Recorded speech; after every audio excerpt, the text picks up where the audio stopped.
안녕하십니까. 이번 시간부터 3회에 걸쳐서 여러분들과 지혜로운 해운 클래스 현대사회와 법리이야기로 강의를 하게 된 이현정이라고 합니다. 현대 일상생활에서 일어날 수 있는 법률 문제 중에 가장 기본적인 걸로 3회에 걸쳐서 여러분들과 수업을 진행하려고 합니다. 오늘 첫 회차에는 민사소송과 형사소송의 구별, 우리가 법정 드라마라든지 이런 걸 보면 법정 얘기들이 많이 나와요.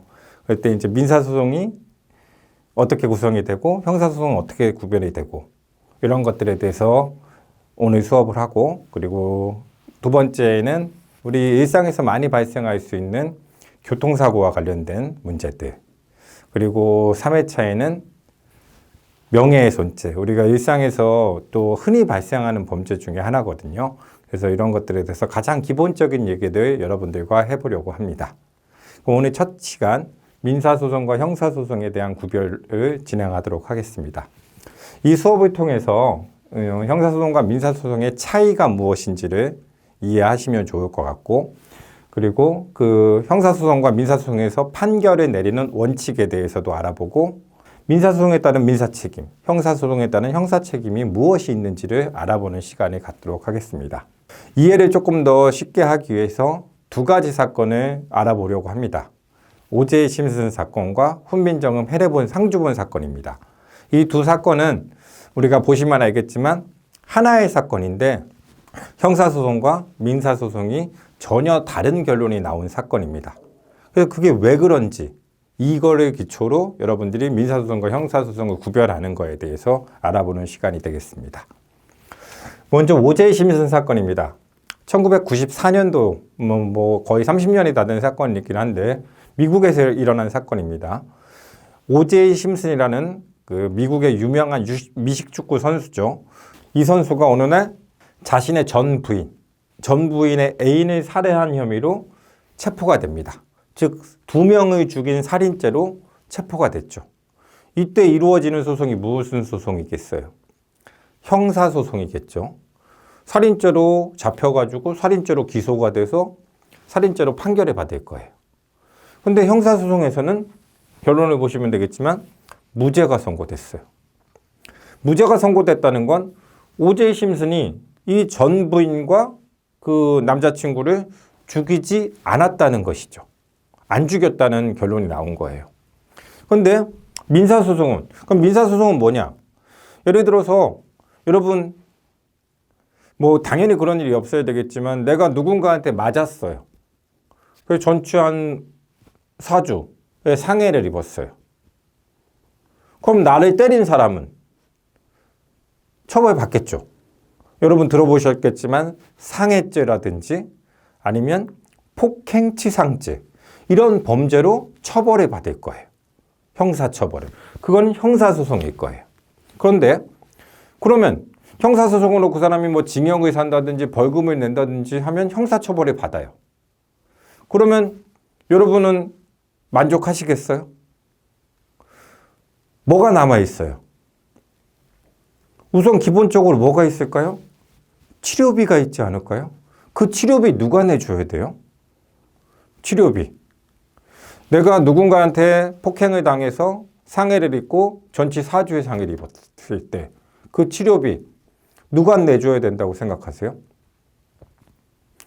그 사람은 형사처벌 받았으니까 내가 내야 되나? 그럼 피해자가 너무 억울하잖아요. 당연히 이 치료비, 이 손해는 누가 갚아줘야 되겠습니까? 가해자, 즉 상해죄나 폭행치상죄로 처벌받은 그 가해자가 물어줘야 되겠죠. 치료비. 그리고 치료비뿐만이 아니라 또 내가 전체 4주의 상해를 입었을 때 치료비만 들어가는 게 아니죠. 나에겐 손해가 많이 발생했을 거예요. 대표적으로 치료비도 들어갔을 거고, 또 내가 4주 동안 직장을 다녀야 되는데 직장을 못 다녔으니까 생기는 손해도 있을 거고, 그리고 정신적 손해도 있을 거예요. 여러분, 위자료. 이런 것들이 있을 거예요. 그래서 이 위자료 같은 이 정신적 손해든 재산적 손해든 이 손해를 갚아야 달라라는 소송을 제기하겠죠. 누구를 상대로? 가해자를 상대로. 그건 민사소송이에요. 근데 이제 가끔이 아니라 종종 보면 범죄자들 중에 재산이 없어서 자기는 형사처벌 받아버리고 끝나버리고 그리고 소송을 걸어도 갚을 돈이 없으니까 치료비를 내가 내는 경우들이 있죠. 피해자가. 그래서 이제 그거에 막기 위해서 범죄 피해자 구조금이라고 해서 그 돈을 국가에서 일정 부분 지급을 하긴 하지만 충분한 지급을 하지 못하기 때문에 항상 문제가 되고는 있어요. 근데 그렇죠. 어쨌든 기본적으로는 가해자가 물어줘야 돼요. 그러니까 이 사건 같은 경우도 전 부인하고 그 남자친구 입장에서는 가족이 있었을 거 아니에요. 이 가족 입장에서 볼 때는 어때요? 내가 사랑하는 사람이 죽었어요. 손해가 발생했겠죠. 사랑하는 사람이 누군가에게 살해를 당했어. 나에게 손해가 있겠죠. 그 사람이 벌어가지고 생계를 유지했다면 생활비도 못 벌어오는 거고, 그리고 뭐 장례비도 들어갔을 거고, 그리고 또 사랑하는 사람이 죽은 위자료도 있었을 거예요. 이런 손해를 배상해달라는 민사소송을 제기했어요. 그런데 민사소송에서는 오제이 심슨에게 배상 판결이 내려져요. 850만 달러. 그 당시 돈으로 지금도 상당한 돈인데 엄청난 돈인 거죠. 근데 여기서 의아한 점이 생기지 않으세요? 아니, 형사소송에서는 오제이 심슨 안 죽였어. 무죄. 민사소송에서는 오제이 심슨 네가 죽였어. 850만 달러 갚아줘. 오제이 심슨이 죽였는지 안 죽였는지는 하나의 진실이에요. 진실은 하나예요. 그런데 법관이 판결하는 법정에서는 형사소송에서는 안 죽였다 무죄. 민사소송에서는 죽였으니까 피해 갚아줘라. 그러면 다음 사건 이제 우리나라 사건으로 올게요. 우리나라 사건 훈민정음 해례본 상주본이에요. 훈민정음이라는 건 여러분도 우리가 지금 쓰고 있는 이 한글 전 세계적으로 최고의 문자인 거죠. 그 역사적으로 봐도 학술사적으로 봐도 인간의 말에 대한 말이 어떻게 만들어졌는지를 알 수 있는 유일한 글자가 한글이라는 거죠. 그만큼 우리나라 이 훈민정음 한글에 대한 가치는 엄청 높은데 훈민정음 해례본이라는 게 쉽게 얘기하면 뭐예요? 훈민정음 해설서예요. 훈민정음을 어떻게 만들었고 어떻게 소리가 나는지를 설명해 놓은 해설서예요. 그거를 상주에 보관했다라고 해서 훈민정음 해례본 상주본이라고 하는 거예요. 이게 우리나라에 두 가지 본이 있어요. 이제 훈민정음 해례본을 만들어서 서울에 종묘에 보관을 하고 상주에 보관하고 두 가지 본이 있는데 그중에 상주에 보관하는 거에 가치가 상당히 있다는 거죠. 어쨌든 이 상주본 사건인데 이건 어떤 사건이냐 하면 배모 씨라는 사람이 훈민정음 해례본 상주본을 훔쳤다는 혐의로 훔쳤으니까 무슨 죄예요? 여러분 아시다시피 절도죄겠죠. 절도죄로 형사소송이 제기가 돼요. 형사소송에서는 뭐가 판결이 나냐면 무죄 판결이 나와요. 훔쳐갔다는 거예요? 안 훔쳐갔다는 거예요? 안 훔쳐갔다는 거죠. 그런데 훈민정음 해례본의 가치는 얼마나 크겠어요? 뭐 솔직히 금액으로 산정할 수가 없는 가치죠. 뭐 1000억으로도 가치가 안 될 거예요. 그만큼 엄청난 우리 국보 어떻게 보면 국보 1호급에 지금 남대문이 불이 타서 이제 그렇지만 국보 1호급의 가치가 있을 수 있잖아요. 그러니까 원소유자 그러니까 절도의 피해자 입장에서는 내 물건을 배모 씨가 훔쳐간 거잖아요. 형사소송에 무죄가 났지만 어쨌든 훔쳐갔다라고 주장을 하니까 이제 얘가 절도죄로 처벌받는 것도 중요하지만 뭐가 더 중요해요? 그 피해자 입장에서는. 훈민정음 해례본 상주본을 돌려받아야 되잖아요. 그래가지고 그 사람한테 배모 씨한테 돌려달라는 반환 소송을 제기해요. 내 거 훔쳐갔으니까 돌려다오 라는 소송을 제기해요. 그런데 민사소송에서는 반환 판결. 뭐예요, 이건? 배모 씨, 네가 훔쳐갔으니까 돌려줘라. 이런 판결이 내린 거죠. 여기도 앞에 오제이 심슨 사건과 동일한 의문이 생기죠. 형사소송에서 뭐라고 얘기한 거예요? 안 훔쳐갔다, 무죄. 민사소송에서는 훔쳐갔으니까 돌려줘라. 이상하죠. 이 얘기를 해보려고 해요. 근데 이 훈민정음 해례본 상주본 사건은 조금 더 설명을 해드릴게요. 여러분 뭐 뉴스를 보실 건 아니고 요 사진 때문에 제가 캡처를 한 건데, 자, 훈민정음 해례본 상주본 사건은 어떤 사건이냐면은 이 골동품 업자가 있어요. 원소유자라고 하는 골동품 업자가 있어요. 골동품 업자가 이 배모 씨가 내 훈민정음 해례본 상주본을 훔쳐갔다라고 지금 주장을 하고 있는 사건이에요. 근데 이게 이제 어떤 거냐면 옷 같은 거 중고라든지 아니면은 이렇게 떨이 처리? 뭐 이렇게 땡 처리한다고 뭐 이런 얘기들 하잖아요. 이럴 때는 하나당 가격을 계산하지 않고 뭐 키로에 얼마, 박스에 얼마 이런 식으로 계산을 한단 말이에요. 그러니까 이 골동품 업자는 배모 씨가 훈민정음 해례본 상주본이라는 걸 알고서 훔쳐갔다라고 주장을 하는 거고, 그럼 이 배모 씨는 뭐라고 주장을 하냐면 나는 샀다. 근데 훈민정음 해례본 같이 뭐 1,000억을 주고 산 건 아니고 어떻게 샀냐면 그 골동품 업자한테 가서 뭐 옛날 책들이 있으니까 몇 박스에 얼마로 사왔는데 그 박스를 열어가지고 정리하다 보니까 훈민정음 해례본 상주본이 있었던 것이다. 이렇게 주장을 하는 거예요. 둘의 얘기가 전혀 다른 얘기를 하고 있어요. 그런데 결국 민사소송에서는 뭐예요? 안 훔쳐갔다. 근데 이 다음 얘기가 지금 여러분 아직도 해결되지 않은 문제라서 조금 더 설명을 드리면, 이 이후로 어떤 일이 발생하냐면 어쨌든 무죄예요. 절도죄로 처벌받진 않았어요, 배모 씨는.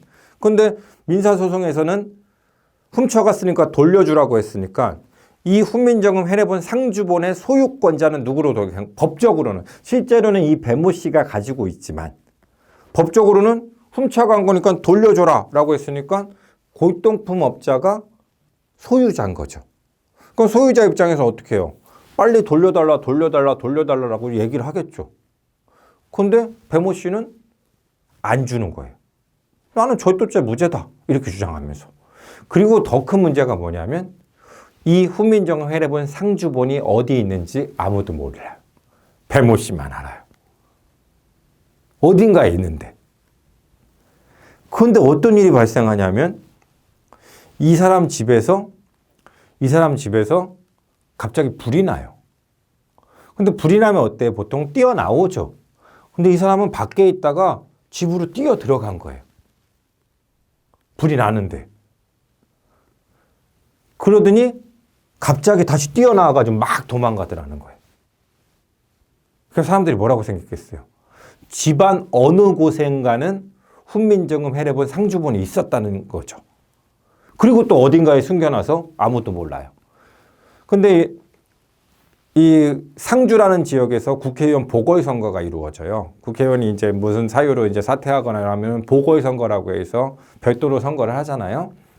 보궐선거에 이 사람이 무소속으로 출마를 해요. 출마를 하면서 내가 국회의원이 된다면 훈민정음 해례본 상주본을 국가에 기증하겠다. 결국은 안 됐긴 했지만 어쨌든 주장을 해요. 그러니까 사람들이 뭐라고 얘기하냐면 있기는 있냐? 훈민정음 해례본 각본은 있냐? 라고 하니까 그 사람이 사진 몇 장을 공개하는데 그 사진이 이거예요. 여러분 카메라로 보시면 알겠지만 이게 있는데 여기 어때요? 구석구석이 지금 불에 타 있죠. 이 얘기는 뭐예요? 그때 화재 났을 때 꺼내간 게 이거였다는 걸 확인시켜 주는 거죠. 근데 진짜 말이 안 되는 게 우리 국보 1호의 가치가 있는 그 정도의 엄청난, 세계적으로도 엄청난 자산이고 보물인데 어디 있는지도 모르고 이렇게 관리되고 있는 거예요. 배모 씨가 지금 지금도 몰라요. 그래서 가끔 정치권이라든지 지방자치단체 문화재청에서 이제 기증해라 뭐 이렇게 방법을 찾는데 이 사람은 뭐 돈을 원하는 것은 아니다 하지만 뭐 또 들리는 소문에서는 1,000억을 요구했다 이런 얘기도 들리긴 하는데 진실은 모르고 또 어떤 일이 발생하냐면 이 원 소유자가 계속 돌려달라고 했을 거 아니에요? 근데 안 돌려주고 버텨요? 그래서 어떤 일이 발생하냐면 이 사람이 죽어요. 나이가 드셨으니까. 사망을 하면서 어쨌든 소유자인데 가지고 있지는 않지만 소유자잖아요. 이 훈민정음 해례본 상주본의 소유권을 국가에 기증을 해버려요. 이제는 소유자가 누가가 된 거예요? 국가가 된 거예요. 즉 문화재청이 된 거예요. 그러니까 문화재청은 이제 소유권은 가지고 있지만 물건은 없는 거예요. 그래서 문화재청도 계속 달라고 협의를 하는데 협의가 안 되고 지금 10년이 넘도록 이렇게 지금 훈민정음 해례본 상주본이 방치되어 있는 상황이에요. 가끔 여러분 이 수업을 들은 이후에도 훈민정음 해례본 상주본 얘기가 나오면 이해를 하셨다. 이건 진짜 배모 씨가 갑자기 뭐 안 좋은 일이 생긴다든지 이렇게 되면은 이 소중한 문화적 가치가 없어지는 거잖아요. 빨리 해결했으면 좋겠는데 해결이 안 되는 문제고 이 사람은 계속 뭐라고 주장하냐면 나 절도죄 무죄다 나 안 훔쳐갔다라고 주장을 하는 거예요. 근데 민사소송에서는 훔쳐갔으니까 돌려주라라고 한 거고. 그래서 여러분들에게 왜 그럼 민사소송과 형사소송이 다른 결론이 나왔을까요? 대부분 결론이 같겠죠. 형사소송에서 죽였으면 손해배상도 해줘라. 다쳤으면 상해죄면 손해배상도 해줘라. 사기죄 인정되면 피해도 보상해라. 뭐 이렇게 나오겠죠. 근데 왜 이 사건은 극단적으로 달라졌을까? 그걸 보려고 해요. 그럼 먼저 소송에 누가 등장하는지부터 볼 거예요. 우선 민사소송이에요. 민사소송에서는 법원이 등장해요. 즉 법관, 판사가 등장을 하죠. 제3자적 입장, 중립적 입장에서 최종 판결을 내려주는 법관이 등장을 해요. 그리고 원고, 피고가 등장을 해요. 원고와 피고. 명칭을 정확히 이해하셔야 돼요. 가끔 언론이나 드라마 같은 데서 피고라고 써요. 형사소송인데. 형사소송은 나중에 보지만 피고인이에요. 그러니까 용어를 정확히 아셔야 되는 건데 원고와 피고예요. 그럼 원고와 피고는 누구냐? 원고는 소송을 제기하는 사람. 피고는 소송을 제기당한 사람. 즉 여기는 오제 심슨 사건에서는 그 유가족 손해배상 해달라고 소송을 제기하니까 오제 심슨이 피고인 거고 훈민정음 해례본 상주본 사건에서는 골동품업자 내 거 돌려다오 원고 그리고 배모 씨 원고 피고가 등장을 해요. 누가 나한테 돈을 빌려가고 안 갚으면 내가 소송을 걸잖아요. 민사소송을 걸면 나는 원고 그 사람은 피고가 되는 거예요. 그럼 왜 변호인은 없습니까? 변호사는 어디 있어요? 법정 드라마 보면 변호사 다 나오는데 아니 변호사는 원고와 피고가 법률적 전문가가 아니기 때문에 법적인 조언을 해주는 사람일 뿐이지 소송의 이해 당사자는 아니에요. 원고, 피고, 변호사가 졌다고 수임료 안 받는 건 아니잖아요. 그러니까 이해 당사자가 아니에요. 뭐 성공하면 뭐 성공 수수료를 조금 더 받긴 하겠지만 어쨌든 그 사건에 대한 이해 당사자는 아니기 때문에 보조인이라고 볼 수 있는 거고 실제는 원고와 피고가 등장을 해요. 그러면 여러분 형사소송에서는 누가 등장을 할까요? 형사소송에서는 형사소송에서는 법원이 또 법관이 등장을 하죠. 법관은 뭐 판사들은 형사재판도 맡을 수 있고 민사재판도 맡을 수 있고 뭐 돌아가면서 하니까 어쨌든 법관이 등장을 하는 거고 검사가 등장을 하죠.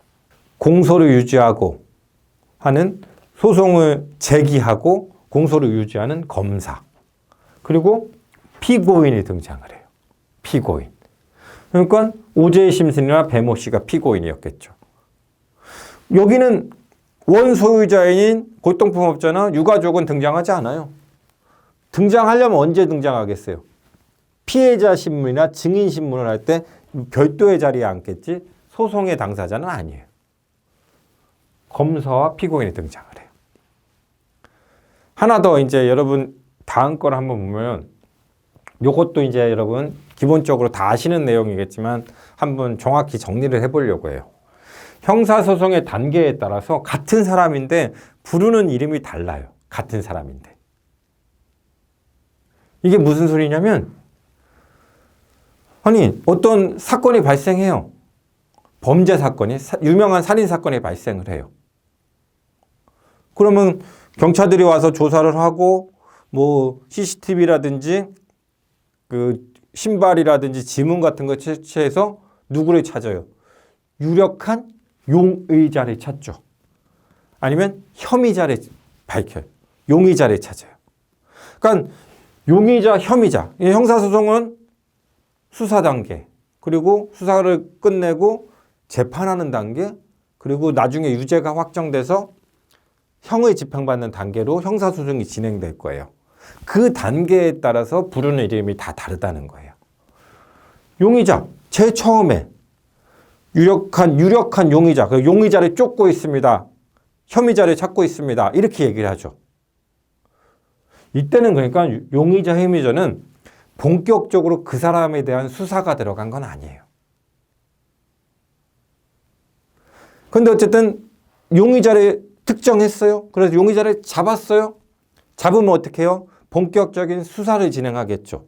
경찰이 하든 공수처에서 하든 아니면 검사가 일부 하든 수사를 시작하면 그때부터는 피의자라고 불러요. 피의자. 그럼 수사는 영원히 하는 건 아니죠. 우리가 수사받으면 되게 불안정하잖아요. 그러니까 불안정한 지위는 빨리 끝내줘요. 어느 단계가 되면 수사는 끝내요. 수사를 끝내고 뭐예요? 이제는 유죄의 증거가 어느 정도 있으면 검사가 어떻게 해요? 판사님, 요러한 증거, 유죄의 증거가 있으니까 유죄 판결 내려주십시오 하면서 판사님 앞으로 보내요. 그걸 우리 법에서는 공소제기라고 해요. 공소제기, 공적인 소송을 제기한다라고 해서. 그래서 공소장이라는 걸 써요. 공소장이라는 건 검사가 이 사람의 유죄 이런 주장을 하는 서류예요. 공소장을 작성하면 이제 본격적으로 그때부터 법관이 등장해서 1심, 2심, 3심이 등장을 해요. 그때는 피고인이라고 불러요. 피고인. 그래서 피고인이고 1심, 2심, 3심이 끝에 3심에서 최종 형이 딱 확정되면 징역 3년, 징역 5년, 무기징역 이렇게 선고되면 교도소로 가죠. 그때는 수형자, 형을 받은 사람이라고 해서 불러요. 수형자. 뭐 1심에서 검사도 만족하고 피고인도 만족해서 2심 안 보냈으면 1심이 확정되면 그때부터 수형자. 유죄 판결이 확정된 이후부터는 수형자라고 불러요. 그러니까 형사소송의 단계에 따라서 부르는 이름이 다르다는 거예요. 그러니까 여러분들 이제 상식적으로 언론에서 피의자 이현정, 뭐 저는 그런 일이 없어요. 피의자 이현정 이러면 뭐라고 생각하시면 돼요? 아, 얘 수사받고 있는 애구나. 피고인 이현정 하면 아, 쟤 어떤 죄명으로 형사소송을 받고 있는 사람이구나. 이렇게 이해하시면 돼요. 요거는 이제 상식적으로 설명을 다시 돌아오면 검사와 피고인이 등장해요. 여기도 변호인은 등장하지 않죠. 변호인은 피고인이 검사보다 법적 지식이 부족하죠. 뭐 더 많은 사람도 있을지 몰라도 우리 같은 일반 국민도 피고인석에 누명을 쓰면 앉을 수 있으니까 피고인이 검사보다 법적으로 전문가가 아니니까 그 법적의 조언을 해주는 변호사가 도와주긴 하지만 소송의 당사자는 아니에요. 왜 이 얘기를 하냐면 왜 판결이 달라졌는지를 한번 여러분들에게 말씀을 드리려고 하는 거예요. 자, 요것만 딱 보면 어차피 법원은 중립적인 위치에서 판결을 내릴 거예요. 검사와 피고인 누가 더 힘이 세요? 검사와 피고인 누가 더 힘이 세요?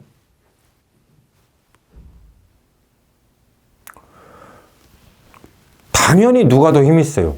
검사죠. 일반 국민이 피고인이에요. 검사가 힘이 세죠. 검사는 검찰총장부터 강력한 국가 공권력이잖아요. 검경 수사권 독립이라든지 이런 걸 통해서 검사의 권한을 많이 낮췄다고는 하지만 어쨌든 검사는 국가기관이에요. 그리고 여러분 많은 법정 드라마에서 들어보셨을 거예요. 무죄 추정의 원칙이라고. 무죄 추정의 원칙. 무죄 추정의 원칙이 뭐냐면 유죄의 확정 판결이 나기 전까지 무죄로 추정한다는 거예요. 즉 유죄의 확정 판결 이때 나죠. 이때 나요. 그죠? 이때 형이 확정되는 건 3심이 확정되든지 아니면 1심이나 2심에서 더 이상 불복을 안 하면 형이 확정될 거예요. 이때부터는 유죄고 유죄를 받으면 이 이전에는 뭐라는 거예요? 무죄로 추정한다는 거예요. 무죄 추정. 그게 무죄 추정의 원칙이에요. 그러니까 아무리 유력한 용의자가 있고 명백한 증거가 있어도 법관이 최종 땅 선고하기 전까지는 무죄로 추정한다는 거예요. 그래서 가장 문제가 되는 게 이제 유력한 범죄자들 잡았을 때 얼굴을 공개 안 해가지고 얼굴 다 가리고 현장 검증하고 이러면은 막 그 주민들하고 피해자 가족들이 제가 무슨 인권이 있냐 막 해서 얼굴 공개하라 난리를 치지만 얼굴을 100% 공개 못하는 이유가 그 사람 현재 무죄예요, 유죄예요. 그 단계면 요 단계일 거예요, 요 단계. 그죠? 유죄 판결이 받기 전 단계니까 무죄잖아요. 그러니까 얼굴을 공개 못하는 거예요. 근데 이제 국민들이 강하게 욕을 하니까 국민의 알 권리 차원이라든지 이런 것 때문에 그 여러 가지 요건들, 범죄의 증거가 명확하고 몇 가지 요건을 갖춘 경우에 심의위원회 심의를 통해서 얼굴을 일부 공개하고 있어서 그렇지 여전히 100% 공개를 하지 못하는 이유예요. 그리고 또 이게 뭐가 문제냐면 얼굴을 공개했어요. 무조건 2단계에서 용의자나 피의자 단계에서 공개를 했어요. 또 알고 봤더니 걔가 아니었어요. 그럼 어떤 문제가 발생해요? 우리가 처음 그런 막 흉악범죄가 발생했을 때 얼굴을 용의자라고 하거나 피의자라고 해서 얼굴을 막 공개해버리면 일반 국민들 마음속에는 언론에 막 보도가 됐을 거 아니에요. 뭐로 찍혀요? 범죄자라고 낙인 찍혀버리죠. 근데 나중에 무죄가 나와봐요. 그 언론에 그만큼 그때 걔 무죄야 하고 이렇게 공개를 해줘요. 돌이킬 수 없는 피해가 발생하니까 공개를 못하는 거예요. 근데 이제 아까도 얘기했지만 국민의 알 권리나 이런 것 때문에 제한적으로 공개를 하는 건데 검사가 무죄를 추정을 받는 우리 같은 일반 국민을 갑자기 법정에 세운 거예요. 너 범죄 저질렀다고. 그러니까 우리 형사소송에서는 이런 원칙이 적용돼요. 검사가 모든 유죄의 증거를 제출해라. 그걸 검사의 거증 책임이라고 법에선 표현을 해요. 그런데 너무 어렵게 생각하지 마시고 검사가 모든 유죄의 증거를 제출해라. 그래서 법관 나에게 합리적 의심 없는 확신이 들어야 된다. 오제이 심슨이 검사 네가 제출한 증거를 가지고 오제이 심슨이 죽였다는 확신이 들면 난 유죄 판결을 내려주겠다는 거예요. 유죄 판결을 내려주기 위해서 합리적 의심 없는 확신을 요구해요. 검사가 제출한 증거 다 듣고 피고인의 주장도 듣고 죽였네 확실히. 이래야지 유죄 판결을 내리는 거예요. 그런데 그런 경우가 있을 거죠. 검사가 제출한 증거고 피고인이 막 반박을 했겠죠. 피고인의 변호사랑. 근데 진짜 죽인 것 같긴 한데 혹시 안 죽였으면 어떡하지? 죽인 것 같긴 한데 아닌 가능성도 조금 있어 보여. 그때 여러분 법정 드라마에서 많이 봤던 의심스러울 땐 피고인의 이익으로. 의심스럽다는 건 뭐예요? 죽였는지 안 죽였는지 확신이 되지 않으면 의심스러우면 피고인의 이익은 뭐예요? 안 죽인 거죠. 즉 무죄를 선고하라는 거예요. 왜? 형사소송에 그런 말이 있어요. 100명의 진범을 다 잡는 것도 중요하지만 100명의 진범을 놓치는 한이 있더라도 한 명의 억울한 사람을 만들지 말자. 이유는 솔직히 누군가의 누명을 쓰고 형을 산다고 생각해봐요. 끔찍하죠. 그런 걸 막기 위해서 의심스러울 땐 피고의 이익으로라는 대원칙이 있는 거예요. 형사소송에선 검사 네가 모든 유죄의 증거를 제출해. 그래서 내가 확신이 들면 난 유죄 판결 내릴 거야. 확신이 안 들면 확신이 안 되면 의심스러우면 무죄야. 의심스러울 때 피고인의 이익으로. 형사소송의 대원칙인 거예요. 그러니까 오제 심슨이나 훈민정음 회례본 상주본 사건에서도 어떻다는 거예요? 완벽히 안 죽였다라고 볼 수 있는 게 아니라 뭐예요? 죽인 것 같긴 한데 혹시 제3자가 죽였을 수도 있고 훈민정음 회례본 상주본인 거 알고서 가져간 게 같긴 하지만 진짜 박스째 샀을 수도 있잖아. 의심이 들어버리면 무죄가 선고될 수 있는 거죠. 유죄의 확신이 되지 않아서. 100% 확신이 안 들어서. 그래서 여러분 법정 드라마라든지 이런 현실에서 보면 유능한 변호사, 뭐 돈 많이 받는 변호사들이라고 하는 변호사들 보면 이제 뭐 그거는 이제 드라마니까 그런 건데 어떤 거냐면 내 의뢰인이 진범이라는 걸 알면서도 무죄를 만들어줄 수 있는 거예요. 그렇다고 무죄를 만들기 위해서 허위의 알리바이를 제출한다든지 막 이러면은 그건 범죄예요. 그죠? 그게 아니라 어때요? 모든 유죄의 증거를 다 누가 제출해요? 검사가 제출하잖아요. 피고인의 변호인은 뭐만 하면 돼요? 그거에 대한 의문만 던져주면 돼요. 검사가 제출한 증거, 피고인의 지문이 묻은 칼, 피고인만 쓴 건 아닙니다. 물음표 하나 던지고. 사망 추정 시간이 6시부터 8시다. 그때 피해자랑 같이, 피고인이 같이 있었다. 시신의 흔적으로 봤을 때 8시 이후에 부검 결과에도 그런 흔적이 나올 수 있다. 의문만 던지는 거예요. 검사가 제출하는 증거에 아닐 수도 있어요. 아닐 수도 있어요. 아닐 수도 있어요. 법관이 뭐만 하면 돼요?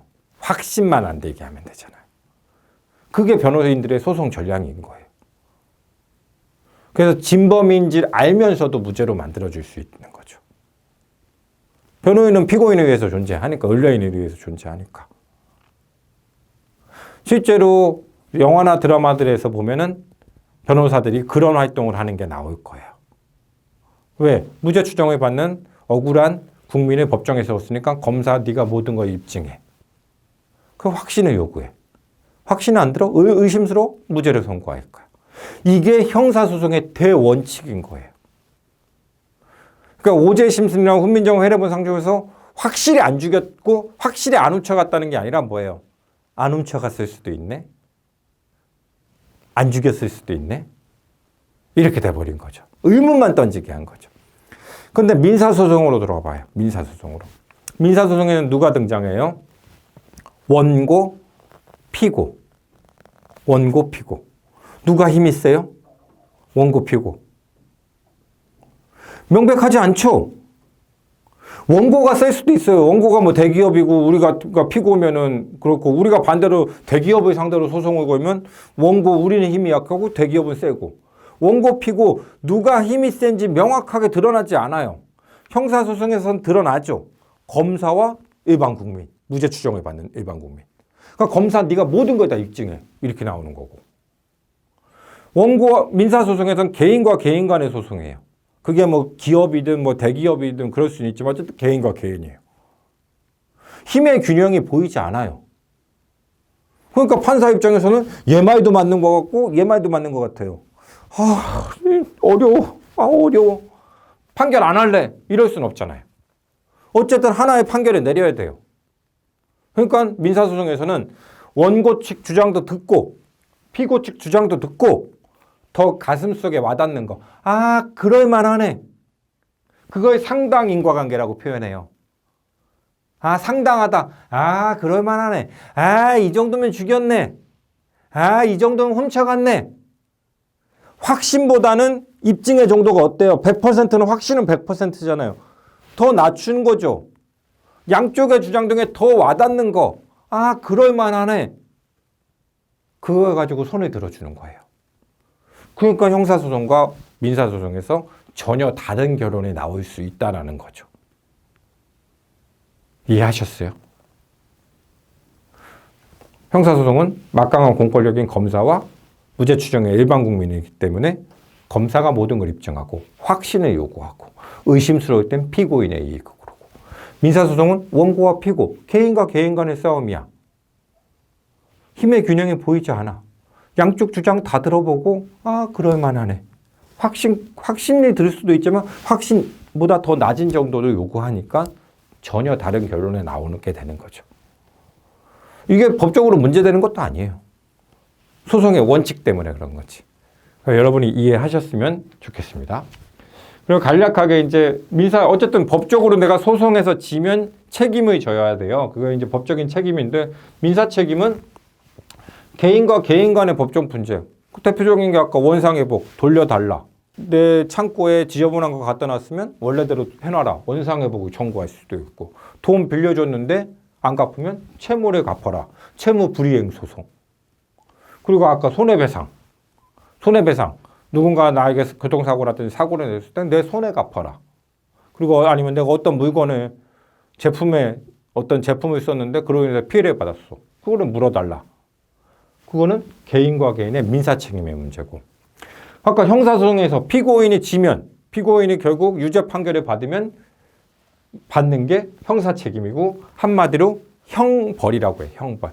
범죄자에게 부과되는 거예요. 형벌. 범죄자에 대한 국가의 제재. 우리나라는 형벌이 9개가 있어요. 형벌. 여러분, 맞는 말은 아닌데 그냥 전과가 남는다, 빨간 줄 그어진다. 빨간 줄 안 그어지는데 범죄인 수형 임명부에 적히긴 하지만 나중에 이제 삭제도 되긴 하지만, 우리가 일상에서 그 빨간 줄 그어진다, 전과가 남는다는 거는 이걸 얘기하는 거예요. 형사 책임. 9개예요. 사형, 징역, 금고, 구류. 이건 사람이 가두는 거. 벌금, 과료, 몰수. 이거는 돈을 가져가는 거. 자격상실, 자격정지. 요거는 국회의원 출마 자격이라든지 이런 걸 못하게 하고, 공공기관 임원 같은 거 못하게 하고, 또 투표권 없고, 교도소에서 투표할 수는 없잖아요. 그게 형사 책임이에요. 그리고 또 하나 이제 행정 책임이라고 해서, 우리가 이제 이런 거 말고 이제 민사 책임과 국가에서 어떤 제재를 해요. 우리가 주차 잘못하면 과태료 내죠.